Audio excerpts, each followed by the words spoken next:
in thinking through the engine situation, I think I'm going to make some swaps between these two bikes.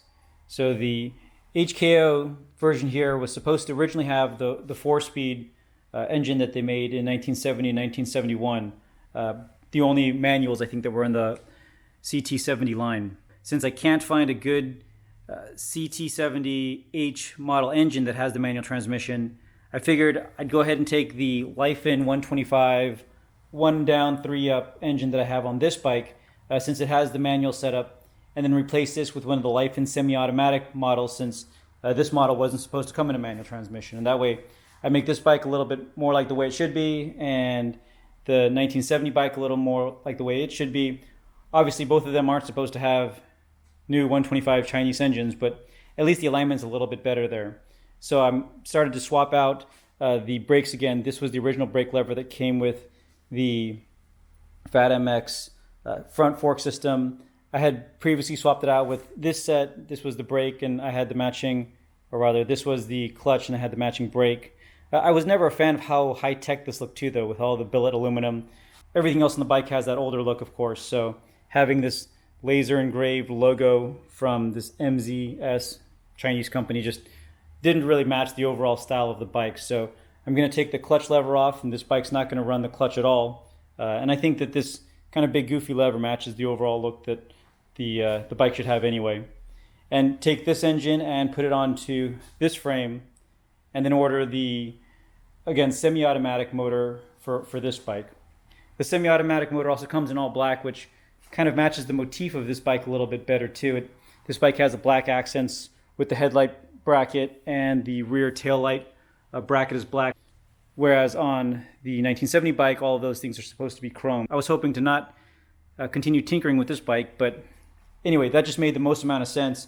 I was originally hoping to try to make this a little more authentic and do all Honda parts, but aside from the difficulty of finding the correct motor for this particular model, I also like to ride these bikes, and I'd like to have something that's ultra reliable and more capable than something from 50 years ago, and make all of the old parts like the frame and other pieces as reliable as possible so that it can ride around like a normal bike that you buy today.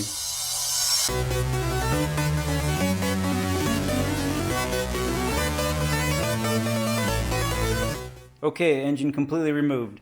Proved to be a bit more challenging than I had thought it would be, but there was some of the wiring that I had here. The main engine harness wasn't quite long enough, so when I tried dropping it down, I couldn't get all the way to the floor, so I had to put a bucket to hold it until I was able to get the wiring disconnected so that I could get the motor removed. But this bike now is motorless, waiting for the 3-speed semi-automatic Lifan 125 that's going to go inside of it. And then here's the 125 manual transmission motor that was on it that's going to be going on to the 1970 HKO model. The 4-speed's almost all the way on the bike. Lots of small tweaking to the areas where the powder coat was a little too thick on the studs on the inside of the bike, so I had to lightly sand it down, try to make sure that it didn't actually break all the way through it though, so that it still provided rust protection. In the areas where it slightly did, I tried to use some touch-up paint, and I also greased everything really well. So I'm headed to Walgreens to pick up my motor. I saw on the FedEx website that it was going to be delivered to the house today, but it required a signature, and since no one was going to be there, I looked at what other options existed to have it held, and apparently instead of having to go to the FedEx office, I can have it sent and left at any of the 3 Walgreens locations that are within a couple miles of the house. So leaving work, going to pick up the motor, get home, and try to put it on the bike. Okay, here we go. This is the Lifan 125 semi-automatic motor that's going to be going in the original 1976 bike that I had built in the first video series, and I'd moved the engine from that bike, the 125, with the manual transmission into the new into my new build, the 1970 HKO model. So the package seems to have a lot of rattling around. I hope it's not actually broken. My guess and hope is that it's just the carburetor or manifold pipes that's making all that noise, and not something that's actually broken.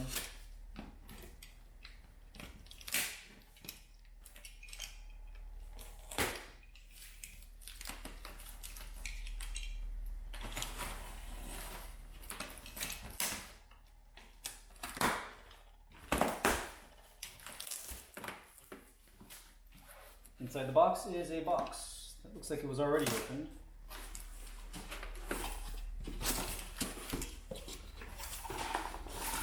But it's open because it has a packing slip from my eBay order and a checklist to make sure that it comes with the intake manifold, the Kickstarter and gear set, the CDI, the wiring harness, a coil, a carb, and an oil cooler. I'm not sure what the oil cooler is, but we'll find out.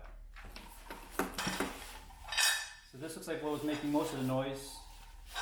The engine side cover. Weird that they did put some protection in between there.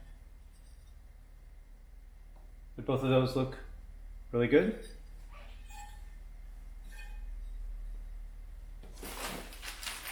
This looks like it has the CDI and the coil.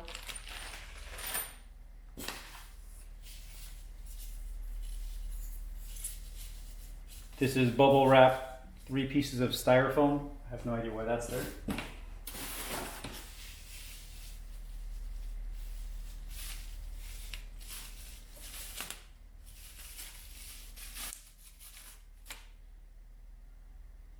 Gear changer. This looks a lot nicer than the Lifan one that came on the manual transmission that I had to replace. Actually, I have it right here. The one that came on the other bike, you can see there's lots of really terrible welds and strangely shaped with this little cotter pin, but this is a nice single piece, so much happier with the way this one looks.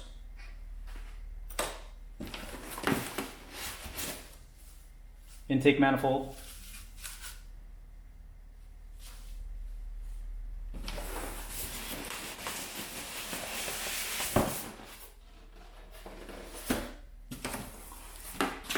Before we pull the motor out, here's the carburetor. This also has only the single fuel inlet, so I'm going to use the fuel switch that I put onto the other bike. This is also a different shaped carburetor. I do like how it has a 90-degree bend though for the throttle cable. The other one has a straight. If this fits correctly, I might try to get a similar bent one for the other motor.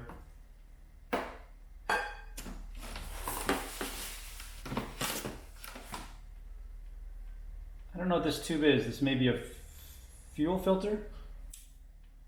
It's got some plastic stuff stuck on it too. I'm guessing fuel filter.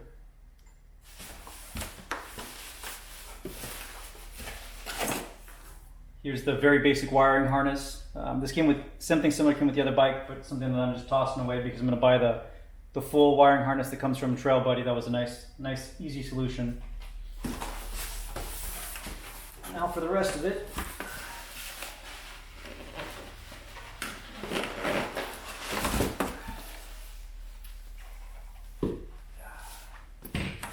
There's also the Kickstarter in there.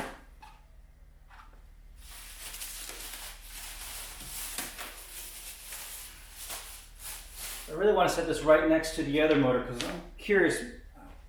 My understanding is the size is slightly different. We can compare it a bit. So here it is. First glance, it actually looks very similar in size. I'll do some measurements. I think laterally it's probably going to be a bit smaller, and my hope is that the kickstand assembly fits a little bit better than it did in the manual Lifan 125. The head here looks maybe it's exactly the same. I'll go ahead and do some measurements to see, but having them here side by side, it looks very much to be the same engine.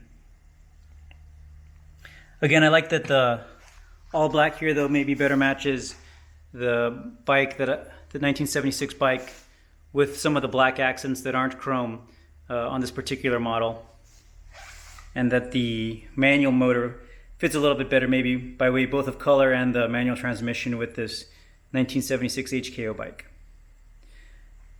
So I'm going to go ahead and try to get this onto this frame. Since I have all the electronics and everything hooked up, it should be a plug and play, but we'll see how that goes. I've got the new engine on. That ended up being a beast. For being the same Lifan motor, I expected the tolerances to be similar as far as fitting in the top and lower bolts here. The top bolt actually fit in just perfectly, but the lower bolt was off by maybe 3 or more mils. So a few times I was able to lift it up on the jack. I had my wife holding the handlebars to balance it out. I was able to get this bolt in pretty easily, but then trying to rock it back to get it into this bolt was near impossible. So what I ended up doing, took it up and down a few times. I used a Dremel tool and the 2 studs on each side, on the inner side. I sanded down quite a few times till I got it just finally good enough that I was able to wedge it in, but that probably took a good 45 minutes or longer. So this is now in. It's in so well, actually, that when I changed the bolts, I was able to pull both bolts out, and the engine stayed in there just fine. But so I've got the bolts in, and it's locked down. The next steps, though, are to put in the carburetor, get everything plugged in, and it should be pretty easy to start up, but I'm going to save that for tomorrow. I was hoping that the size of the engine would be different. I wasn't able to put in the metal bracket, this thing, on the other bike because I thought it had to do with the sizing of the length of the motor here, but it's the exhaust actually that's hitting here. So I think maybe the exhaust is the problem. I'm not sure. I'm going to see if I can't find a way to get this on because I like the way that it looks, but it may require a different exhaust. I'll tinker with a few different options. First, I just want to get this together and running and get it broken in, and then I'll figure out how I get some of these other accessories on.